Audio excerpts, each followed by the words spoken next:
Hey guys welcome. आप सभी का स्टॉक स्टोरी चैनल पे बहुत बहुत स्वागत है। तो दोस्तों आज की वीडियो में हम आईसीसी बैंक लिमिटेड कवर करने वाले हैं। आपने इस थंबनेल पे देखा ही होगा कि आईसीसी बैंक में फ्रॉड क्या सच में फ्रॉड हो चुका है या झूठी अफवाह है, ये हम जानने की कोशिश करेंगे। और यूएसए के स्टॉक एक्सचेंज कमीशंस हैं, उन्होंने एलिगेशंस लगाए थे, इन्वेस्टिगेशन बिठाई थी क्या सच में ही फ्रॉड हो चुका है या नहीं। तो ये जानने की कोशिश करेंगे। इसका नतीजे भी आज आते हुए देखने को मिले, तो इसका इम्पैक्ट सच में ही आईसीसी बैंक के शेयर्स पर क्या बढ़ते हुए देखने को मिल सकता है और फ्यूचर्स में इनकी क्या ग्रोथ हो सकती है। अगर सच में ही आईसीसी बैंक पर फ्रॉड होता है तो इसका इम्पैक्ट डेफिनेटली कुछ ना कुछ बुरा ही होते हुए देखने को मिल सकता है। तो जानने की कोशिश करें कि सच में ही हमें यहाँ पे आईसीसी बैंक में फ्रॉड हुआ है या नहीं। तो एक एक करके हम पूरे डिटेल्स में जानकारी लेंगे। तो इस वीडियो को शुरू करने से पहले दोस्तों, अगर आप शेयर मार्केट में इंटरेस्टेड हो और शेयर मार्केट से पैसे कमाना चाहते हो तो आपके पास डीमैट अकाउंट होना बहुत ही ज़रूरी होता है। तो मैंने नीचे अपस्टॉक की लिंक दे दी है, वो लिंक यूज़ करके आप 15 मिनट में ही शेयर मार्केट से जुड़ जाते हैं। अभी थोड़ी जानकारी लेने की कोशिश करते हैं एक्चुअली आईसीसी बैंक के बारे में। तो इंडिया की मल्टीनेशनल बैंक कंपनी दोस्तों बैंकिंग है, जिसमें फाइनेंशियल सर्विस भी ये प्रोवाइड करती है। इनका अगर कॉर्पोरेट ऑफिस देखेंगे तो मुंबई में है। इनका रेवेन्यू अगर गौर करेंगे तो लगभग 1,50,000 करोड़ के आसपास इनका रेवेन्यू अभी फिलहाल पहुंच चुका है। और इंडिया की लगभग चौथे नंबर पे, मतलब बिग बैंक हम कह सकते हैं, चौथे नंबर की बिग बैंक है। और इनका अगर सब्सिडीज़ यूके में भी है, कनाडा भी इनके सब्सिडीज़ अवेलेबल्स है। और ब्रांचेस की बात की जाए तो इंडिया में तो है, ऑलरेडी है ही है, लेकिन इंटरनेशनली भी ये इनके ब्रांचेस अवेलेबल है, जिसमें यूएस है, सिंगापुर है, हांगकांग है, कतार है, चाइना है और साउथ अफ्रीका भी इनके ब्रांचेस अवेलेबल्स है।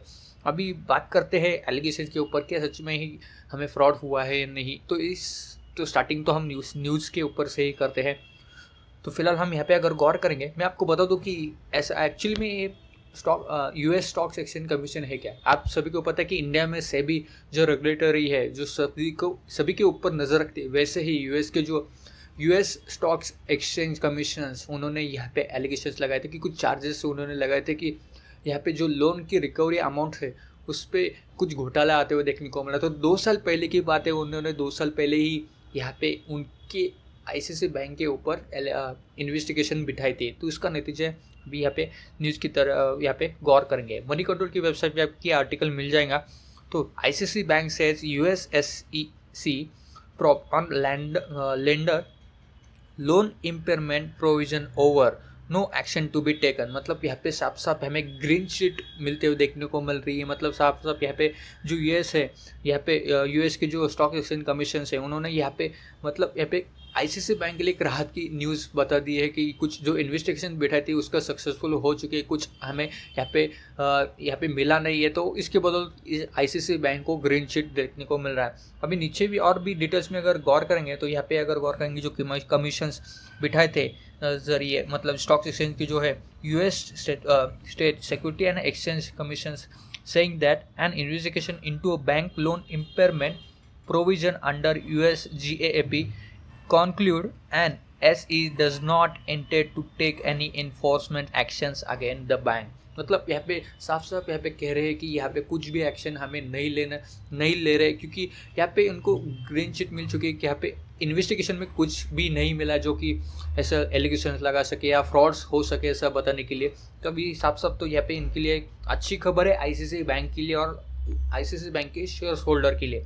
लेकिन अगर जिन्होंने यहाँ पे इन्वेस्टिगेशन बिठाया था, यहाँ पे अगर देखेंगे अंडर यूएस GAAP, एक्चुअली में GAAP क्या है, तो जनरली एक्सेप्टेड अकाउंटिंग प्रिंसिपल्स, जो कि ग्लोबली अकाउंटिंग रूल प्रोवाइड करता है और स्टैंडर्ड ऑफ फाइनेंशियल रिपोर्ट भी प्रोवाइड करता है। तो ग्लोबली जो इनके जो रिसर्च कंपनी है, उन्होंने यहाँ पे साफ साफ कह दिया कि यहाँ पे हम कुछ भी एक्शंस नहीं ले रहे हैं बैंक के ऊपर।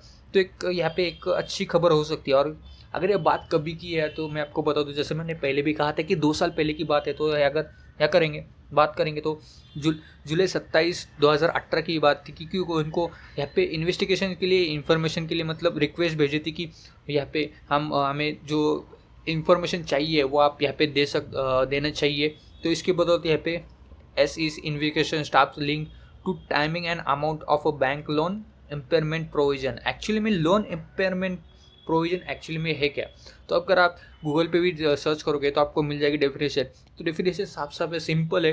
Impairment charge describe a drastic reductions in the recoverable amount value of a fix amount, मतलब एसेट, फिक्स एसेट। मतलब समझ लो आईसीआईसीआई बैंक ने एक कस्टमर को लोन प्रोवाइड कर दिए फिक्स एसेट के ऊपर। तो जितना भी लोन रिकवरी होना चाहिए, मतलब जो अमाउंट रिकवर होना चाहिए उसमें कुछ घोटाला हो रहा था, मतलब उस ऊपर नीचे हो रहा था। तो इसके बदौलत यूएस के स्टॉक एक्सचेंज कमीशन ने यहाँ पे इन्वेस्टिगेशन बिठाई थी। तो अभी फिलहाल साफ साफ यहाँ पे का जो रिजल्ट है, नतीजे है, वो साफ साफ यहाँ पे कुछ भी यहाँ पे स्कैम नहीं हुआ, कुछ भी घोटाला नहीं हुआ। तो यहाँ पे इन्वेस्टिगेशन में सब हमें पता चल चुका है। तो इनको ग्रीन चिट मिल चुकी है। और अगर नीचे देखेंगे तो यहाँ पे जो इन्वेस्टिगेशन बताया था 2018 में उन्होंने बिठाया था, 2000 जुलाई के आसपास। तो intensified it's investigation into allege wrong doing by ICICI bank. तो यहाँ पे उन्होंने यूएस के स्टॉक एक्सचेंज कमीशन ने यहाँ पे बता दिया था, और respect to certain accounting practice, मतलब जो अकाउंटिंग में घोटाले हो रहे थे, तो इसके बदौलत हमें उन्होंने 2018 से ही स्टार्ट किया था। अगर जो प्रोवाइड था, मतलब लोन कि कौन से साल में होने के घोटाले हो चांसेस थे, वो लगभग उन्होंने कहा था कि 2010 से लेकर 2016 के अकाउंट्स थे, उनमें घोटाले होने के चांसेस बहुत बढ़ चुके थे। तो इसकी बदौलत 2018 में उन्होंने निर्णय लिया था।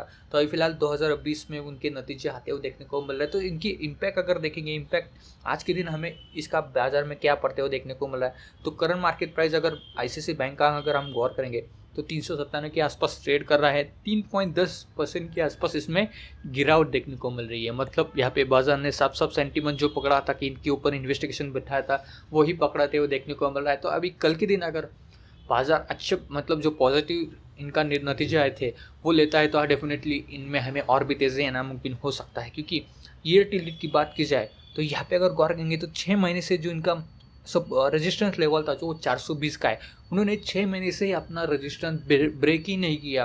अगर इनके साल का हाई अगर देखेंगे तो साल का हाई अगर गौर करेंगे तो 540 के आसपास हमें साल का हाई देखने को मिल रहा है। अभी फिलहाल तो इनका जो एलिगेशंस था, इनके ऊपर इन्वेस्टिगेशन बैठा था, उसका तो नतीजे साफ साफ आते हुए देखने को मिल रहा है। और 31 अक्टूबर का भी बहुत ही बढ़िया दिन हो सकता है, क्योंकि इनके Q2 के नतीजे भी आने वाले हैं।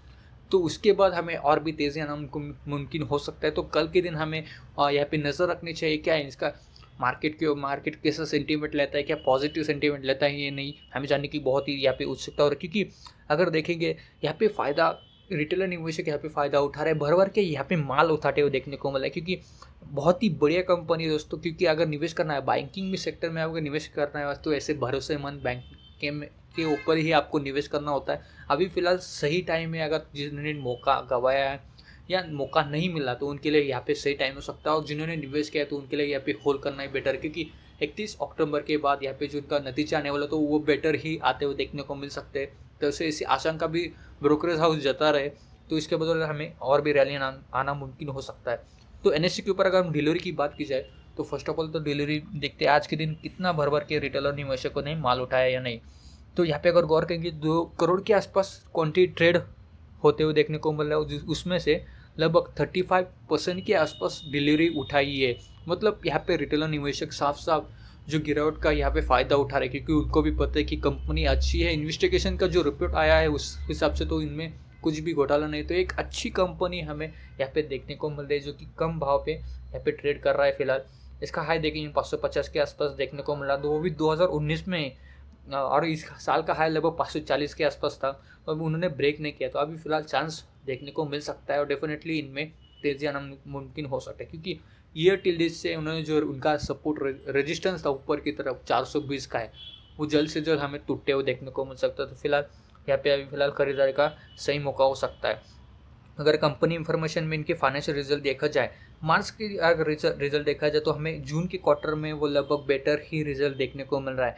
तो आप सोच सकते हो, मतलब जो Q1 के रिजल्ट अगर गौर करेंगे वो हमें पॉजिटिव में ही देखने को मिल रहा है। पेमेंट बिफोर टैक्स भी पॉजिटिव है, नेट प्रॉफिट और लॉस भी अगर देखेंगे वो भी हमें पॉजिटिव देखने को मिल रहा है। तो इससे हिसाब से तो ये भी फिलहाल इनमें और भी तेज़ी नाम मुमकिन हो सकता है। ये फ्रॉड अभी जो बात की थी हमने, तो वो तो पूरी तरीके से इनके ऊपर से इन्वेस्टिगेशन जो बिठाई थी उसका नतीजे तो हमें साफ साफ यहाँ पे देखने को मिला है। तो एक सही मौका हो सकता है जिन्होंने नहीं निवेश किया ये उनके लिए तो यह सही मौका हो सकता है। तो आई होप आशा करता हूँ ये वीडियो आपको पसंद आ गया होगा। तो इस वीडियो को लाइक कीजिए, अपने दोस्तों के साथ शेयर कीजिए। आपके मन में कोई डाउट्स करे तो हमें कमेंट बॉक्स में कमेंट जरूर कर देना। अगर आपने अभी तक हमारे चैनल को सब्सक्राइब नहीं किया तो प्लीज़ जल्दी से जल्दी सब्सक्राइब कर देना और बेल आइकन को जरूर प्रेस करना, क्योंकि अगले वीडियो की नोटिफिकेशन आपको मिलती रहे। तो अब तक के लिए धन्यवाद दोस्तों।